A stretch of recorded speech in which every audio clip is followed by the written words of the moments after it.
এই গাইস, তো একটা ইম্পর্টেন্ট কথা বলার জন্য এখন আসা, আর আমি আর আমার দাদা আছি দেখতে পাচ্ছ। তো এখন রিসেন্ট দেখছি অনেকেই না ভিডিও নিচে কমেন্ট করছে দাদাকে আমাকে নাকি অনেকটা একই রকম দেখতে।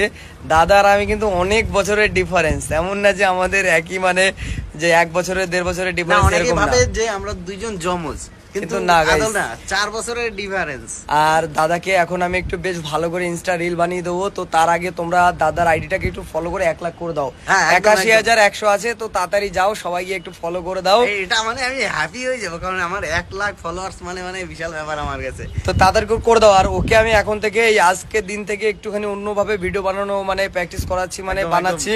আমিও থাকবো, যেহেতু দুজনে মিলে ভিডিও বানাবো। যেহেতু অনেকে বলো যে দাদা তোমরা দুজনে একই রকম দেখতে অনেকটা, তাই ভাবলাম যে চলো এখন থেকে দাদার সাথে ইনস্টা রিল বানাই। কথা হলো, লোকে শুধু বলে যে তুমি দাদাদের সঙ্গে থাকো না, কারণ শঙ্করদার সঙ্গে এত লোক থাকে, তুমি কেন থাকো না, মানে এই কোশ্চেন।